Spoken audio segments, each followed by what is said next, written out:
আসসালামু আলাইকুম। এটা হচ্ছে ধানমন্ডি 25 নম্বর রাস্তা। আজকে হচ্ছে 6 তারিখ, এখন বাজে রাত 9টা। ধানমন্ডি 25 নম্বরে আমি গিয়েছিলাম, কিন্তু আমার বাসা কাছাকাছি, তাই উচ্চ জনতা হিসেবে গিয়েছিলাম ধানমন্ডি 25-এ। দেখেন ধানমন্ডি 25-এর বর্তমানে কী একটা অবস্থা। আজকে 6 ফেব্রুয়ারি রাত 9টা। গতকাল রাত 8টা থেকে এই ধানমন্ডি 32 নম্বরে ভাঙচুর করা হচ্ছে এবং আগুন লাগানো হয়েছে। সেই আগুন এখনও জ্বলতেছে, প্রায় 25 ঘন্টা হয়ে গেছে, এখনও আগুন জ্বলছে।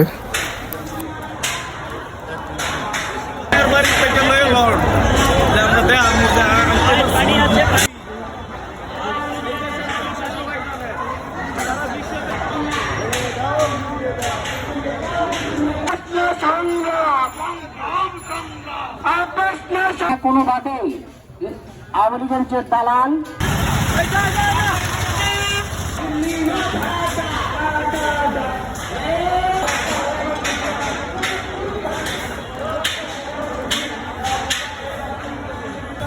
আজকে 6 তারিখ, 6 ফেব্রুয়ারি, ধানমন্ডি 25-এর বর্তমান অবস্থা এখন বাজে রাত 9টা। দেখেন কি একটা অবস্থা। এখানে একটা পুরো লিফট ছিল, পুরো লিফটটা বেরিয়ে গেছে।